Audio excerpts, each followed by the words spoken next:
Welcome back to my channel English Lab, and this is Sheikh Firaj once again. Today I am going to discuss about disjunct. So the class is going to be very interesting. Stay tuned. आज के जो lesson टा कराबो सेटा होच्छे disjunct.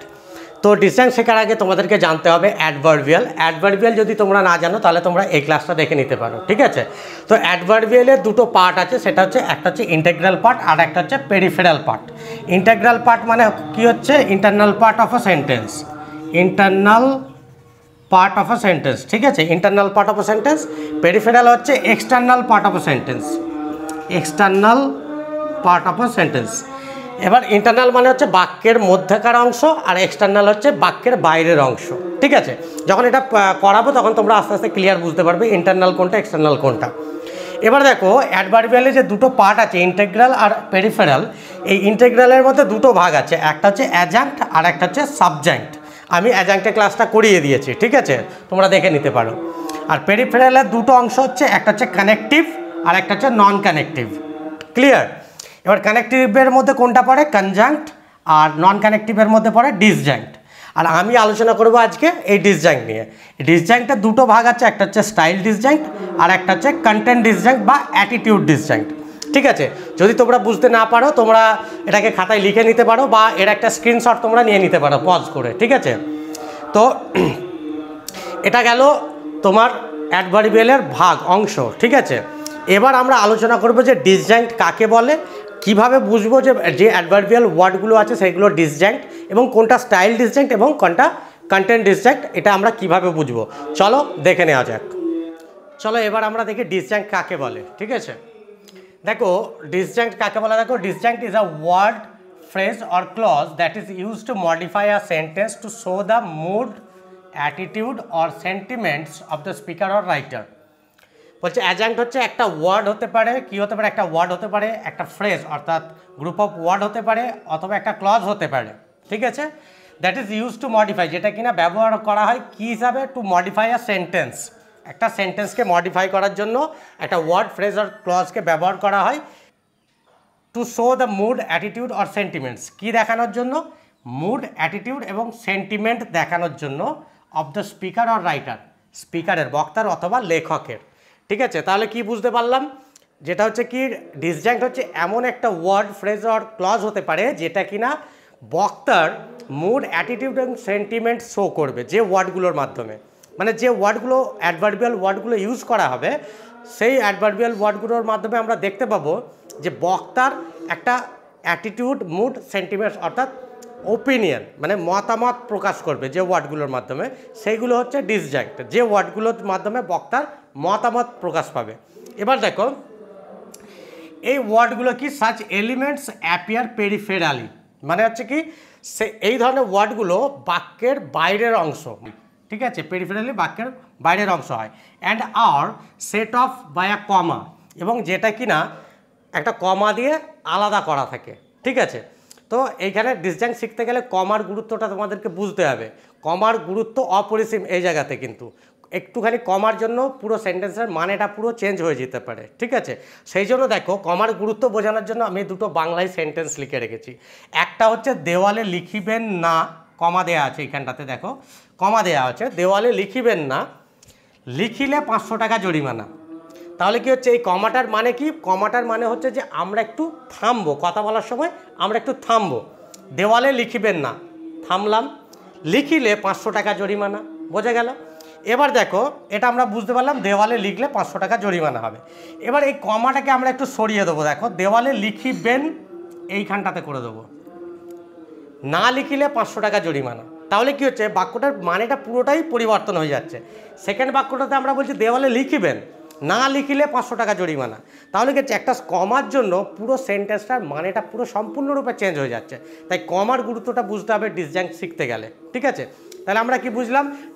ডিসজাঙ্ক্ট হচ্ছে এমন একটা ওয়ার্ড বা ফ্রেজ বা ক্লজ যেটার মাধ্যমে বক্তার কি দেখানো হয়? মুড দেখানো হয়, আর কি দেখানো হয়? অ্যাটিটিউড দেখানো হয়, অ্যাটিটিউড, আর কি দেখানো হয়? সেন্টিমেন্ট, সেন্টিমেন্ট দেখানো হয়, ঠিক আছে? এক কথায় বলতে গেলে ডিসজাঙ্ক্টকে ওপিনিয়ন অ্যাডভার্ব বলা হয়। ওপিনিয়ন কি বলা হয়? Opinion adverb. বোঝা গেল? ওপিনিয়ন অ্যাডভার্ব অথবা বলা হয় সেন্টেন্স অ্যাডভার্ব। কি বলা হয়? Sentence adverb. ঠিক আছে, তাহলে আমরা বুঝতে পারলাম যে তোমরা সহজেই বুঝতে পারবে যে ওয়ার্ডগুলোর মাধ্যমে বক্তা একটা মতামত প্রকাশ করছে সেটাই হচ্ছে ডিসজাঙ্ক, এবং সেই ওয়ার্ডটা দেখবে কমা দিয়ে সেপারেট করা থাকে সেন্টেন্স থেকে, মানে পুরোপুরি সেন্টেন্সের বাইরের অংশ হবে, মানে ওই সেন্টেন্সটার সঙ্গে মানে ওই যে মতামতটার ওই ওয়ার্ডটার কোনো রিলেশন থাকবে না। আমরা দেখলাম যে ডিসজাঙ্ক হচ্ছে দুই প্রকার, একটা হচ্ছে স্টাইল ডিসজাঙ্ক আর একটা হচ্ছে কন্টেন্ট ডিসজাঙ্ক বা অ্যাটিটিউড ডিসজাঙ্ক। এবার আমরা দেখব যে স্টাইল ডিসজাঙ্ক কাকে বলে। ঠিক আছে, উদাহরণ সহ আমরা দেখব কিভাবে বুঝবো যে সেটা স্টাইল ডিসজাঙ্ক। চলো দেখে নেওয়া যাক। এবার আমরা দেখব স্টাইল ডিসজাঙ্ক কাকে বলে এবং কিভাবে চিনব স্টাইল ডিসজাঙ্ক। স্টাইল ডিসজাঙ্ক কোনগুলো? সেই সমস্ত অ্যাডভার্বিয়াল ওয়ার্ড যেগুলোর মাধ্যমে বক্তার ভিউ পয়েন্ট অথবা ওপিনিয়ন, অর্থাৎ ওপিনিয়ন মানে মতামত, ওপিনিয়ন মানে মতামত। ঠিক আছে, যে অ্যাডভার্বিয়াল ওয়ার্ডগুলোর মাধ্যমে বক্তার ভিউ পয়েন্ট বা বক্তার মতামত বুঝতে পারবো সেগুলো হচ্ছে স্টাইল ডিসজাঙ্ক। কন্টেন্ট ডিসজাঙ্কের ক্ষেত্রেও মতামতই প্রকাশ পাবে, তবে এই দুটোর মধ্যে পার্থক্যটা বুঝতে গেলে স্টাইল ডিসজাঙ্কের পরে কন্টেন্ট ডিসজাঙ্কটা যখন তোমরা দেখবে তখন তোমরা বুঝতে পেরে যাবে যে এই দুটোর মধ্যে পার্থক্য কী। শুধু স্টাইল ডিসজাঙ্ক দেখলে তুমি কন্টেন্ট ডিসজাঙ্ক এবং স্টাইল ডিসজাঙ্কের মধ্যে পার্থক্যটা খুঁজে পাবে না, দুটোকেই দেখতে হবে। এইখানে দেখো যে অ্যাডভার্বিয়াল ওয়ার্ডগুলো আছে, honestly comma John answer the question. Honestly John প্রশ্নটার উত্তর দিয়েছিল। অনেস্টলি মানে কি? বক্তা বলছে এই কথাটা, বক্তা বলছে সততার সাথে, সততার সাথে আমি বলছি জন কিন্তু প্রশ্নটার উত্তর দিয়েছে। কেমন? ঠিক এইভাবে আমি সততার সাথে বলছি, আই এম স্পিকিং অনেস্টলি, মানে বক্তা ইজ স্পিকিং অনেস্টলি, বক্তা সততার সাথে বলছে যে জন প্রশ্নটার উত্তর দিয়েছে। এইটাকে আমরা ডিসজাঙ্ক কেন বলছি? দেখো এই অ্যাডভার্বিয়াল ওয়ার্ডটার পরে একটা কমা আছে এবং এই কথাটা কিন্তু জন বলছে না, জন সততার সাথে কথা বলছে না বা জন সততার সাথে প্রশ্নটার উত্তর দেয়নি, তাই এই সেন্টেন্সটার বাইরের অংশ, পেরিফেরাল পার্ট হচ্ছে honestly, external part of this sentence, এই সেন্টেন্সের বাইরের অংশ। ঠিক আছে, এটা বক্তার কথা। নেক্সট দেখো, frankly you cannot do this work. তুমি এই কাজটা করতে পারবে না। ফ্র্যাঙ্কলি মানে আমি পরিষ্কারভাবে বলছি, আমি খোলাখুলি বলছি, I am speaking frankly, I am speaking openly, আমি খোলাখুলি বলছি তুমি এই কাজটা করতে পারবে না। তুমি যে কাজটা করতে পারবে না সেই সম্পর্কে বক্তার কি মতামত? বক্তা খোলাখুলি বলছে। কেমনভাবে বলছে? বক্তা, এটা ফ্র্যাঙ্কলি কথাটা কে বলছে? বক্তা বলছে, বক্তার মতামত প্রকাশ করছে এই কথাটার মাধ্যমে, এবং এই ওয়ার্ডটার এই সেন্টেন্সটার বাইরের অংশ কমা দিয়ে সেপারেট করা আছে, তাই এটা হচ্ছে ডিসজাঙ্ক। আবার দেখো, from my point of view this is a bit of a mess. This is a bit of a mess মানে এটা একটা গণ্ডগোলের ব্যাপার। From my point of view, আমার দৃষ্টিকোণ থেকে, মানে আমার চিন্তাভাবনা থেকে মনে হচ্ছে যে এটা একটা গণ্ডগোলের ব্যাপার। এই যে from my point of view, এই কথাটার মাধ্যমে বক্তা তার মতামতটাকে প্রকাশ করলেন। বোঝা গেল? In theory this is a doable. In theory this is a doable. Do মানে করা, এবল মানে সক্ষম, মানে যেটা করা যায়। ডুয়েবল মানে যেটাকে করা যায়। দিস ইজ আ ডুয়েবল মানে এটা একটা করার মতো কাজ। ইন থিওরি, ইন থিওরি মানে আমার ধারণা। এটা কে বলছে? বক্তা বলছে। বক্তা বলছে in theory it's my opinion this is a doable, এটা করা যায়। তাহলে বক্তার মতামত প্রকাশ পাচ্ছে ইন থিওরি এই কথাটার মাধ্যমে, এবং এটা কমা দিয়ে সেপারেট করা আছে এবং এই সেন্টেন্সটার অংশ নয়। নেক্সট দেখো, this is comma from where I am standing comma a bit of a disaster.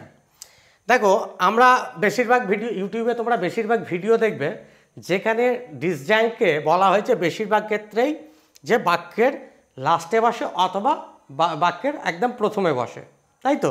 এইখানে তোমরা দেখতে পাচ্ছ এই ফ্রেজটা বাক্যের মিডিলে বসেছে, তবে এটুকু জানতে হবে যে শুধুমাত্র বাক্যের প্রথমে বা শেষেই বসে এমন নয়, ডিসজাঙ্ক বাক্যের মিডিলেও বসতে পারে। ঠিক আছে, this is from where I am standing a bit of a disaster.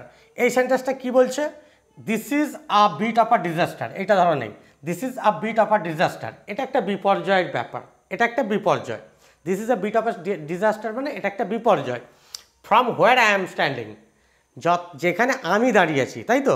মানে আমি যতটুকু জানি, আমরা বলি না যতটুকু আমি জানি ওই ছেলেটা ভালো নয়। From where I am standing he is not a good boy, ছেলেটা যে ভালো নয় তার সম্পর্কে বক্তার একটা মতামত দিচ্ছে যে আমি যতটুকু জানি। এই যে from where I am standing, এটা হচ্ছে আমাদের ডিসজাংক্ট। বোঝা গেল? This is a bit of a disaster in my opinion. একই কথা দুবার লিখেছি, এইখানটায় from where I am standing আর এইখানটায় লিখেছি ইন মাই ওপিনিয়ন। কথাগুলোর মানেটা প্রায় একই। This is a bit of a disaster, এটা একটা বিপর্যয়ের ব্যাপার। ইন মাই ওপিনিয়ন, আমার মতে। এখানে তাহলে বক্তার মতামত প্রকাশ পাচ্ছে ইন মাই ওপিনিয়ন, এবং এই ইন মাই ওপিনিয়ন এই সেন্টেন্সটার বাইরের অংশ। বোঝা গেল? এবং this is a bit of a ডিজাস্টারের পরে একটা কমা আছে, এবং সে কমা দিয়ে এটাকে সেপারেট করা আছে। তাহলে বাক্যের শেষেও বসতে পারে, বাক্যের প্রথমেও বসতে পারে, বাক্যের মিডিলেও বসতে পারে ডিসজাংক্ট। কেমন? নেক্সট দেখো, happily CSK won the match. Happily, আনন্দের ব্যাপার, CSK won the match. CSK ম্যাচটা জিতেছে। এই রিসেন্ট 2021 যে আইপিএলের ম্যাচটা হয়ে গেল, সেখানে আমরা দেখলাম সিএসকে অর্থাৎ Chennai super king versus KKR অর্থাৎ কলকাতা নাইট রাইডার্সের ফাইনালটা হয়েছিল, আর সেখানে চেন্নাই জিতেছিল। তো সেখানে বক্তা এখানে বলছে কি, চেন্নাই জিতে গেছে। হ্যাপিলি, আনন্দের ব্যাপার। এই আনন্দের ব্যাপারটা কার? চেন্নাইয়ের। এখানে কার কথা বলছে? এখানে বক্তা নিজে বলছে এটা আমার আনন্দের ব্যাপার যে চেন্নাই জিতে গেছে। তাহলে হ্যাপিলি কথাটা কি বোঝা গেল? হ্যাপিলিটা হচ্ছে বক্তার বক্তব্য, বক্তার মতামত, সেন্টিমেন্ট, মুড, অ্যাটিটিউড, ওপিনিয়ন, যাই বলেন না কেন। নেক্সট দেখো, sadly KKR lost the match. দুঃখের ব্যাপার, কলকাতা ম্যাচটা হেরে গেছে। এই যে দুঃখের ব্যাপার, এই কথাটা কার বক্তব্য? বক্তার কথা। এটা বক্তা নিজে মত প্রকাশ করছে যে এটা আমার দুঃখের ব্যাপার, কলকাতা যে হেরে গেছে এটা দুঃখের ব্যাপার। বোঝা গেল? Next, seriously I don't trust you. Seriously I don't trust you, seriously বলছি আমি তোমাকে বিশ্বাস করি না। তাহলে এই যে আমি তোমাকে বিশ্বাস করি না, এই সম্পর্কে বক্তার মতামত কি? সিরিয়াসলি, মানে I am seriously speaking, I am speaking seriously, I am not joking, আমি ইয়ার্কি করছি না যে আই ডোন্ট ট্রাস্ট ইউ, আমি তোমাকে বিশ্বাস করি না। এই সম্পর্কে বক্তার মতামত যে I am not joking with you, আমি তোমার সঙ্গে ইয়ার্কি করছি না, আই এম স্পিকিং সিরিয়াসলি। এটা বক্তার একটা মতামত। কেমন?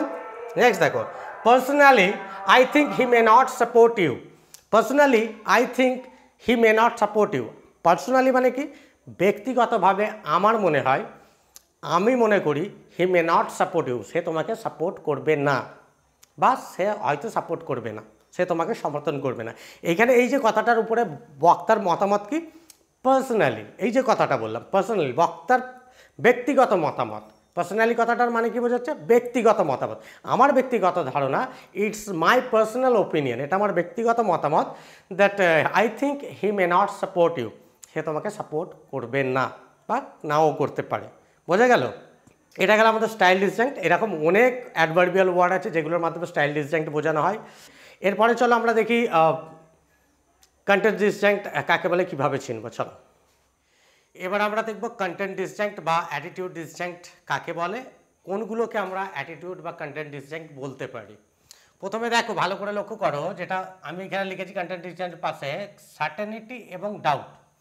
যে সমস্ত অ্যাডভার্বিয়াল ওয়ার্ডের মাধ্যমে বক্তা কিছু সার্টেনিটি বা শিওরিটি বা নিশ্চয়তা বা কোনো সন্দেহ প্রকাশ করবে, যে ওয়ার্ডগুলোর মাধ্যমে, মানে অ্যাডভার্বিয়াল ওয়ার্ড হতে হবে, সেই অ্যাডভার্বিয়াল ওয়ার্ডগুলো হচ্ছে আমাদের অ্যাটিটিউড ডিসজাংক্ট।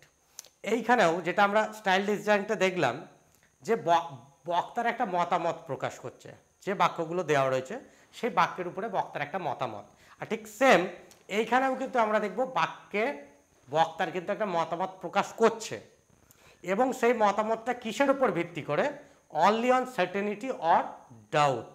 মানে যে ওয়ার্ডগুলোর মাধ্যমে বক্তা সার্টেনিটি, নিশ্চয়তা বা সন্দেহ প্রকাশ করবে, সেই অ্যাডভার্বিয়াল ওয়ার্ডগুলো হচ্ছে আমাদের কন্টেন্ট ডিসজাংক্ট। রাইট? চলো উদাহরণগুলো দেখলে আরো ক্লিয়ার বুঝতে পারবে। Evidently, comma, this cannot be done in the available time.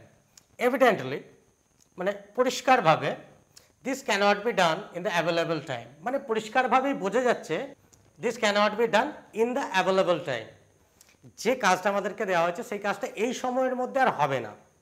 মানে যে সময়টা পড়ে আছে, সেই সময়ের মধ্যে আর এই কাজটা করা যাবে না। আর সেখানে বক্তার মতামতটা কি হচ্ছে? এভিডেন্টলি, এটা পরিষ্কারভাবেই বোঝা যাচ্ছে। মানে এভিডেন্টলি মানে পরিষ্কারভাবে তো বোঝাই যাচ্ছে, বক্তার মতামত এটা এভিডেন্টলি, পরিষ্কারভাবে তো বোঝাই যাচ্ছে যে সময়টুকু আছে এর মধ্যে করা সম্ভব নয় এই কাজটা। এভিডেন্টলিটা কি হচ্ছে? একটা নিশ্চয়তা প্রকাশ করছে, কতটা নিশ্চয়তা, ডিগ্রি অফ সার্টেনিটি প্রকাশ করছে। ঠিক আছে, অবভিয়াসলি কমা দিয়ে একটা পজ দিতে হবে। Obviously he is going to be late. Obviously he is going to be late. Obviously মানে প্রায় একই রকম, এভিডেন্টলির মতোই, অ্যাপারেন্টলি পরিষ্কারভাবে। অবভিয়াসলি স্পষ্টতই he is going to be late, সে লেট হয়ে যাবে বা সে লেট হবে, তার দেরি হবে। এই যে অবভিয়াসলি কথাটা, এইখানটাতে দেখো একটা সার্টেনিটি প্রকাশ করছে, একটা নিশ্চয়তা, একটা সিওরিটি আছে কথাটার মাধ্যমে। ঠিক আছে, নেক্সট দেখো arguably comma it is not worth doing. Arguably মানে প্রবাবলি, সম্ভবত, it is not worth doing, এটা কোনো কাজে লাগবে না। এখানে দেখো যে আর্গুয়েবলি কথাটা আছে, এর মানে হচ্ছে প্রবাবলি, সম্ভবত, পজিবলি, যেটা আমরা যাই বলি না কেন, পজিবলি, আর্গুয়েবলি, প্রবাবলি, সম্ভবত মানে আমার মতামত, সম্ভবত এটা কোনো কাজের নয়। এই যে সম্ভবতটা, এই সম্ভবতটার মধ্যে একটা সার্টেনিটি প্রকাশ পাচ্ছে, নিশ্চয়তা প্রকাশ পাচ্ছে। এটা জাস্ট অ্যান ওপিনিয়ন নয়, এটা শুধুমাত্র একটা ওপিনিয়ন নয়। এই ওপিনিয়নটার মাধ্যমে কি বক্তা বোঝাতে চাইছে, একটা ডিগ্রিজ অফ সার্টেনিটি আছে, একটা নিশ্চয়তা দেখা যাচ্ছে যে কতটা নিশ্চয়তা, নিশ্চয়তাটা কতটা, সম্ভবত, সম্ভবত ইটস নট ওয়ার্থ ডুইং, এটা কোনো কাজের নয়। Presumably there is a reason you are being rude. Presumably মানে ডাউটলেস, মানে সন্দেহ নেই, আনডাউটেডলি যেটাকে বলা হয়, সন্দেহের অবকাশ নেই। There is a reason you are being rude, তোমার রেগে যাওয়ার একটা কারণ আছে, এতে কোনো সন্দেহ নেই। প্রেজুমেবলি মানে তোমার রেগে যাওয়ার একটা কারণ আছে, এতে কোনো সন্দেহ নেই। এখানে কি হচ্ছে, একটা সার্টেনিটি বা ডাউটনেস কাজ করছে। ঠিক আছে, presumably. He will comma quite possibly comma not agri.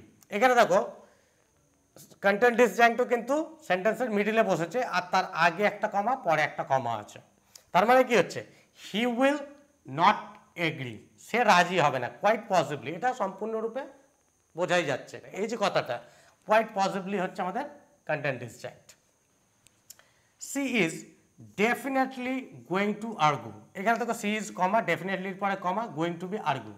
তাহলে এই ডেফিনেটলি ওয়ার্ডটা হচ্ছে কন্টেন্ট ডিসজাংক্ট এবং সেন্টেন্সের মিডিলে বসতে পারে। ঠিক আছে, তার আগে একটা কমা, পরে একটা কমা। এটা আমরা প্রথমেও দিতে পারি, definitely she is going to argue, অথবা she is going to argue comma দিয়ে ডেফিনেটলি, এটাও আমরা লিখতে পারি বা বলতে পারি। আবার সেন্টেন্সের মিডিলেও বসতে পারে। এবার দেখো এখানে হচ্ছে কি, she is definitely going to argue, সে গোয়িং টু আর্গু, সে তর্ক বিতর্কে জড়াবে। ডেফিনেটলি মানে কি, আমি নিশ্চিত, আই এম শিওর যে she is going to argue, সে এবার ঝগড়া করবে। ঠিক আছে, এই যে ডেফিনেটলি কথাটার মাধ্যমে কি একটা নিশ্চয়তা প্রকাশ করলো। There are comma probably comma nothing more to be done, মানে কি, প্রবাবলিটাকে যদি আমরা উড়িয়ে দিই, there are nothing more to be done মানে সেখানে আর কিছু করার নেই। প্রবাবলি, প্রবাবলি মানে সম্ভবত। এইখানে দেখো সেন্টেন্সের মিডিলে বসেছে প্রবাবলিটা, বোঝা গেল। আবার দেখো একই টাইপের কথা, পারহ্যাপস সম্ভবত, there will be some rain today. সম্ভবত there will be some rain today, আজকে হয়তো কিছুটা জল বৃষ্টি হতে পারে। এইখানে দেখো সম্ভবত একটা সার্টেনিটি কাজ করছে বক্তার কথার মাধ্যমে। নেক্সট দেখো undeniably, undeniably there is a good reason for that. এটার জন্য একটা ভালো কারণ আছে, there is a good reason for that, ওটার জন্য একটা ভালো কারণ আছে। আনডিনায়েবলি মানে অস্বীকার করা যাবে না। আনডিনায়েবলি এই যে কথাটার মাধ্যমে একটা বক্তার একটা নিশ্চয়তা প্রকাশ পাচ্ছে, সিওরিটি একটা প্রকাশ পাচ্ছে। ঠিক আছে, এটা হচ্ছে কন্টেন্ট ডিসজাংক্ট। আনডাউটেডলি, এই যে প্রেজুমেবলি বলেছিলাম, প্রেজুমেবলি আর আনডাউটেডলি কথাটা প্রায় মানে এক। They are guilty, undoubtedly they are guilty, তারা দোষী। Undoubted there is no doubt, doubtless মানে কি সন্দেহের অবকাশ নেই, আর সন্দেহ করার নেই। আনডাউটেডলি কোনো সন্দেহ নেই, দে আর গিলটি তারা দোষী। এই যে আনডাউটেডলি সন্দেহ, একটা সন্দেহ প্রকাশ পাচ্ছে কথাটার মাধ্যমে। Degrees of doubtness, degrees of certainty, degrees of surety, assurance, যে ওয়ার্ডগুলোর মাধ্যমে প্রকাশ পাবে সেটাই হচ্ছে কন্টেন্ট ডিসজাংক্ট। ঠিক আছে, এবার চলো আমরা দেখব যে একই ওয়ার্ড ডিসজাংক্ট এবং অ্যাডজাংক্ট হিসাবে কিভাবে ব্যবহার করা হয়, পার্থক্যটা কি, চলো দেখে নেওয়া যাক। এবার আমরা দেখব অ্যাডজাঙ্ক্ট এবং ডিসজাঙ্ক্টের মধ্যে কি পার্থক্য আছে। একই ওয়ার্ড অ্যাডজাঙ্ক্ট হিসাবেও ব্যবহার করা যায় এবং ডিসজাঙ্ক্ট হিসাবেও ব্যবহার করা যায়। আর আমরা কি করে বুঝবো যে ওয়ার্ডটা অ্যাডজাঙ্ক্ট নাকি ডিসজাঙ্ক্ট? চলো উদাহরণগুলো দেখি। She weaved all the tapestry cleverly. সে সমস্ত ট্যাপেস্ট্রি বুনেছিল ক্লেভারলি। ক্লেভারলি মানে এখানে চালাকিকতার সঙ্গে নয়, ক্লেভারলি মানে দক্ষতার সাথে। She weaved all the tapestry. তো ট্যাপেস্ট্রি কথার মানে কি? ট্যাপেস্ট্রি হচ্ছে কাপড়ের উপরে রঙিন সুতো দিয়ে কাজ করাকে বলা হয় ট্যাপেস্ট্রি, মানে এটাকে বুনতে হয়। তো এই ছবিটা তোমরা দেখো, দেখলেই বুঝতে পারবে ট্যাপেস্ট্রি কাকে বলে। ট্যাপেস্ট্রি হচ্ছে এটা, ঠিক আছে, যে কাপড়ের উপর রঙিন সুতো দিয়ে কাজ করা আছে, এটাকে ট্যাপেস্ট্রি বলে। তাহলে কি বলছে? She weaved all the tapestry cleverly. সে দক্ষতার সাথে ট্যাপেস্ট্রি বুনেছিল। এবার দেখো এই যে ওয়ার্ডটা আছে ক্লেভারলি, এটা একটা অ্যাডভার্বিয়াল ওয়ার্ড। এটা আমরা অ্যাডজাঙ্ক্ট বলছি কেন? দেখো অ্যাডজাঙ্ক্টের শর্ত কী ছিল, যে এই অ্যাডভার্বিয়াল ওয়ার্ডকে বাদ দিলে আমরা যে বাকি অংশটা পড়ে থাকবে এটা একটা কমপ্লিট সেন্টেন্স হবে। তাহলে দেখো এখানে C weaved all the tapestry, এটা একটা কিন্তু কমপ্লিট সেন্টেন্স। আর ডিসজাঙ্ক্টের ক্ষেত্রেও কিন্তু সেটাকে বাদ দিলে একটা কমপ্লিট সেন্টেন্স হয়। ডিসজাঙ্ক্টের ক্ষেত্রে কী বলেছিলাম, সেটা মতামত হতে হবে এবং সেটা একটা কমা দিয়ে সেপারেট করা থাকবে। এখানে দেখো কোনো কমা ছিল না। She weaved all the tapestry cleverly. এখানে ক্লেভারলিটা কার সম্পর্কে বলা হয়েছে? ক্লেভারলিটা সি এর সম্পর্কে বলা হয়েছে, যে সে দক্ষতার সাথে ট্যাপেস্ট্রি বুনেছিল। নেক্সট সেন্টেন্সটা দেখো, ক্লেভারলি কমা আছে, একটু থামতে হবে। Cleverly she weaved all the tapestry. Cleverly মানে কি? বেশ ভালোই তো হয়েছে। She weaved all the tapestry, সে সমস্ত ট্যাপেস্ট্রি বুনেছে। ক্লেভারলি মানে কি? আমি এখানে কি বলছি, বাহ বেশ ভালো তো, ভালোই তো বুনেছে, মানে তার দক্ষতাটার উপরে আমি একটা মতামত দিচ্ছি। ক্লেভারলি বেশ ভালোই তো বুনেছে, সে সমস্ত ট্যাপেস্ট্রি ভালোই তো বুনেছে। ক্লেভারলি কথাটা মানে এখানে আমার মতামত, বাহ বেশ ভালোই তো হয়েছে, এই ধরনের যে মতামতটা আমি দিলাম এই ওয়ার্ডটার মাধ্যমে, তাই এটা হচ্ছে disjunct. It is an opinion of the speaker. Next দেখো, she will be waiting hopefully. সে অপেক্ষা করতে থাকবে হোপফুলি। ও হোপফুলি মানে কি? মেয়েটা, মানে এখানে সি বলেছে মানে মেয়েটা আশা করে থাকবে হোপফুলি, মানে মনের মধ্যে একটা আশা নিয়ে সে আশা করে কারোর জন্য অপেক্ষা করে থাকবে। She will be waiting hopefully মানে কি? এখানে আশাটা কে করছে? আশাটা করছে সে মেয়েটা, ঠিক আছে। এখানে দেখো এই হোপফুলি রিলেটেড কার সঙ্গে? সি এর সাথে। নেক্সট সেন্টেন্সটা দেখো, hopefully she will be waiting. এখানে হোপফুলির পরে দেখো একটা কমা আছে, তাই তো? তখনই আমাদের একটা থামতে হচ্ছে। Hopefully she will be waiting. Hopefully মানে কি? আমি আশা করি। হোপফুলি মানে কি? এখানে যে কমাটা দিয়েছে তার মানে হচ্ছে কি, স্পিকার মনে করছে হোপফুলি আমি আশা করি সে মেয়েটা কিন্তু অপেক্ষা করবে, এটা আমি আশা করছি। তাহলে কি, এই যে মতামতটা আমি দিলাম এটা একটা মতামত, এটা কিন্তু সি এর সঙ্গে রিলেটেড নয়। সি কিন্তু আশা করে যখন অপেক্ষা করবে তখন কিন্তু সে এখানে কমাটা থাকবে না। আর যখনই আমি কমা দিয়ে দিচ্ছি তখনই আমাকে একটা পজ নিতে হচ্ছে। তারপরে কি হচ্ছে, আমি বলছি hopefully she will be waiting, আশা করি সে অপেক্ষা করবে। এই যে আশা করি কথাটা হচ্ছে ডিসজাঙ্ক্ট, কারণ এটা বক্তার ওপিনিয়ন, মতামত। জন অ্যান্সার দ্য কোয়েশ্চেন অনেস্টলি। এখানে দেখো জন, যেটা এর আগে আমি দেখাচ্ছিলাম, জন answer the question honestly. John প্রশ্নটার উত্তর দিয়েছিল সততার সাথে। তাহলে এই অনেস্টলিটা কার সম্পর্কে বলা হয়েছে? জনের সম্পর্কে বলা হয়েছে, তাই তো? এই অনেস্টলি কথাটা জনের সাথে রিলেটেড এবং এটা দেখো internal part of the sentence, পুরো বাক্যটার মধ্যে একটা অংশ। এবং এটাকে আমরা বাদ দিলে জন অ্যান্সার দ্য কোয়েশ্চেন, জন প্রশ্নটা উত্তর দিয়েছিল, এটা আমরা একটা কমপ্লিট সেন্টেন্স করতে পারছি, তাই এটা হচ্ছে অ্যাডজাঙ্ক্ট। এবং ডিসজাঙ্ক্ট কোনটা? এইখানটাতে আছে। অনেস্টলি কমা দিয়ে থামবো, জন অ্যান্সার দ্য কোয়েশ্চেন, জন প্রশ্নটার উত্তর দিয়েছিল। এই যে অনেস্টলি কথাটা বললাম, এই কথাটা কে বলছে? স্পিকার নিজে বলছে। অনেস্টলি মানে আমি সততার সাথে বলছি, জন প্রশ্নটার উত্তর দিয়েছিল। অনেস্টলি আই এম স্পিকিং, মানে আই এম স্পিকিং অনেস্টলি, এটা হচ্ছে বক্তার একান্ত মতামত। এইখানে কিন্তু জনের সম্পর্কে কথাটা বলা হয়নি এবং এই সেন্টেন্সটার সঙ্গে কোনো রিলেশন নেই, বোঝা গেল? যেমন এই সেন্টেন্সটার সাথে অনেস্টলি রিলেশন ছিল, এইখানে কিন্তু জন সততার সাথে উত্তর দিয়েছিল, সেটা কিন্তু বলা হয়নি, বোঝা গেল? নেক্সট দেখো, she lied obviously. She lied obviously. Obviously কথাটার মানে কি? স্পষ্টতই, মানে অ্যাপারেন্টলি, পরিষ্কারভাবে, যেটাকে আমরা বলি ক্লিয়ারলি। সি লাইড, সে মিথ্যা কথা বলেছিল অবভিয়াসলি। অবভিয়াসলি মানে স্পষ্টতই। তাহলে এখানে দেখো সে মিথ্যা কথা বলেছিল পরিষ্কারভাবে। অবভিয়াসলি মানে কি? সে পরিষ্কারভাবে মিথ্যা কথা বলেছিল। এই অবভিয়াসলিটা কার সঙ্গে রিলেটেড? সি এর সাথে, মানে সে পরিষ্কারভাবে মিথ্যা কথা বলেছিল, বোঝা গেল? তাহলে তার মিথ্যা কথাটা কীভাবে ছিল? পরিষ্কারভাবে। এটা হচ্ছে আমাদের অ্যাডজাঙ্ক্ট। নেক্সট দেখো, অবভিয়াসলি সি লাইড। এই যে সেন্টেন্সটার মধ্যে অবভিয়াসলিটাকে আমরা ইউজ করেছি, তারপর একটা কমা দিচ্ছি। অবভিয়াসলি মানে একটা থামতে হচ্ছে। অবভিয়াসলি মানে স্পষ্টতই সি লাইড, সে মিথ্যা কথা বলেছিল। এখানে অবভিয়াসলি মানে কি, I am speaking clearly, I am speaking apparently, আমি পরিষ্কারভাবে বুঝতে পারছি, বা এটা তো পরিষ্কার সে মিথ্যা কথা বলেছিল। অবভিয়াসলি এটা তো পরিষ্কার, মানে আমার মতামত, সে যে মিথ্যা কথাটা বলেছে তার উপরে আমার মতামত কি, অবভিয়াসলি এটা তো পরিষ্কার সে মিথ্যা কথা বলেছিল। সে মিথ্যা কথাটা পরিষ্কারভাবে বলেছিল এটা নয়, কমা যখনই দিয়ে দেবো তখনই হয়ে যাবে কি আমার অর্থাৎ ব্যক্তির একটা, বক্তার একটা মতামত। বোঝা গেল? নেক্সট দেখো, she loves me seriously, she loves me seriously, সে আমাকে সিরিয়াসলি ভালোবাসে। কে ভালোবাসে সিরিয়াসলি? সে। তাহলে সিরিয়াসলিটা কার সঙ্গে রিলেটেড? সি এর সাথে রিলেটেড। কাকে মডিফাই করছে? ভাবটাকে মডিফাই করছে। সি লাভস মি সিরিয়াসলি, সে আমাকে সিরিয়াসলি ভালোবাসে। তাহলে কি হচ্ছে দেখো, এটা কিন্তু বক্তার মতামত নয়, এটা সেন্টেন্সের মধ্যে অংশ, এটা সেন্টেন্সের ভিতরের অংশ, এবং এটাকে বাদ দিলেও আমরা এই সেন্টেন্সটাকে গঠন করতে পারি সি লাভস মি, সে আমাকে ভালোবাসে। তাই এটা হচ্ছে অ্যাডজাঙ্ক্ট। আবার দেখো সিরিয়াসলি, এটা তো আগে থেকেই বাইরে পড়ে রয়েছে। Seriously I don't think C loves me, seriously মানে কি, I am speaking seriously, I am not joking, আমি আর কি করছি না, আমি সিরিয়াসলি বলছি। I don't think C loves me, আমার মনে হয় সে আমাকে ভালোবাসে না। এই কথাটার মাধ্যমে কি বলছি, এই কথাটার উপরে আমার কি মতামত? সিরিয়াসলি। আমি কেমনভাবে বলছি? আমি সিরিয়াসলি বলছি। এখানে বক্তা নিজের একটা মতামত প্রকাশ করছে, seriously I don't think C loves me, আমার মনে হয় সে ভালোবাসে না। এখানে দেখো সি এর সঙ্গে কিন্তু রিলেটেড নয়, এই সেন্টেন্সটার অংশই নয় সিরিয়াসলি। এখানে যেমন সি লাভস মি সিরিয়াস, সে আমাকে সিরিয়াসলি ভালোবাসে, এই কথাটার মাধ্যমে কি বোঝাচ্ছে? সে ভালোবাসে সিরিয়াসলি, এটা সি এর সাথে রিলেশন আছে। এইখানে কিন্তু সিরিয়াসলি কথাটা বক্তা নিজে বলছে এবং বলছে আমি কিন্তু মনে করি না যে সে আমাকে ভালোবাসে। তাহলে এই সিরিয়াসলি কথাটা কিন্তু এই সেন্টেন্সের সঙ্গে রিলেটেড নয়, এটা একটা external part of the sentence, পুরোপুরি বাইরের অংশ। নেক্সট দেখো, the house is clearly visible from the beach, the house is clearly, এখানটাই দেখো ক্লিয়ারলি কথাটা কেমনভাবে ইউজ করা হয়েছে। The house is clearly visible from the beach, বাড়িটা সমুদ্র সৈকত থেকে পরিষ্কারভাবে দেখা যাচ্ছে। এই যে পরিষ্কারভাবে দেখা যাচ্ছে, এটা কার সম্পর্কে বলা হয়েছে? দ্য হাউস সম্পর্কে বলা হয়েছে।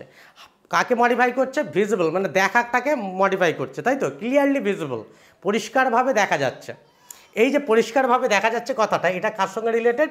হাউসের সাথে, এবং এটা পুরোপুরি এটা বাক্যের একটা ভিতরের অংশ। যদিও এটাকে বাদ দিলে সেন্টেন্সটাকে আমরা গঠন করতে পারবো, the house is visible from the beach, সমুদ্র সৈকত থেকে বাড়িটাকে দেখা যায়। এবার এটাকে আমরা অ্যাডজাঙ্ক্ট বলবো, ঠিক আছে? কারণ এটা কোনো বক্তার মতামত নয়, এটা হচ্ছে ক্লিয়ারলি দেখা যায়, বাড়িটাকে পরিষ্কারভাবে দেখা যায়, এটা বোঝাতে চেয়েছে। তাহলে এটা আমাদের ডিসজাঙ্ক্ট হবে না। নেক্সট দেখো, এই সেন্টেন্সটাতে দেখো ক্লিয়ারলি, পরিষ্কারভাবে, the mail did not come today due to it being a national holiday. Clearly, পরিষ্কারভাবে, এটা তো পরিষ্কার, এটা তো পরিষ্কার বোঝা যাচ্ছে। ক্লিয়ারলি কথাটার মানে হচ্ছে এটা তো পরিষ্কার, the mail did not come today, আজকে চিঠিটা আসেনি, মেলটা আসেনি, কারণ due to it being a national holiday, আজকে একটা জাতীয় ছুটির দিন বলে মেলটা এসে পৌঁছায়নি। এইখানটাতে বক্তা কি তার মতামতটা প্রকাশ করছে যে এটা তো পরিষ্কার, এটা তো পরিষ্কার বোঝা যাচ্ছে যে আজকে ছুটির দিন বলে মেলটা এসে পৌঁছায়নি।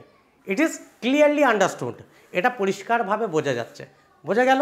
তাহলে কি হচ্ছে, এইটার মাধ্যমে বক্তা কি বলতে চাইলে, বক্তার একটা মতামত প্রকাশ পেল। তাহলে এটা হচ্ছে আমাদের ডিসজাঙ্ক্ট। কেমন? তাহলে আমরা এতক্ষণ ধরে কি বুঝলাম? আমরা বুঝলাম যে ডিসজাঙ্ক্ট হচ্ছে অ্যাডভার্বিয়াল ওয়ার্ড, ফ্রেজ আর ক্লজ হতে পারে, যেটা বাক্যের মিডিলেও বসতে পারে, প্রথমেও বসতে পারে এবং শেষেও বসতে পারে, এবং সেই ওয়ার্ডগুলো কমা দিয়ে সেপারেট করা থাকবে, আলাদা করা থাকবে, এবং সেই ওয়ার্ডগুলোর মাধ্যমে বক্তার একটা মতামত প্রকাশ পাবে বা লেখকের একটা মতামত প্রকাশ পাবে। সেই ওয়ার্ডগুলোই হচ্ছে আমাদের ডিসজাঙ্ক্ট। আশা করি বুঝতে পেরেছো। যদি কোনো কোয়েশ্চেন থাকে অবশ্যই কমেন্ট সেকশানে জানাবে তোমরা, ঠিক আছে? আজকে এই পর্যন্তই। Thank you so much.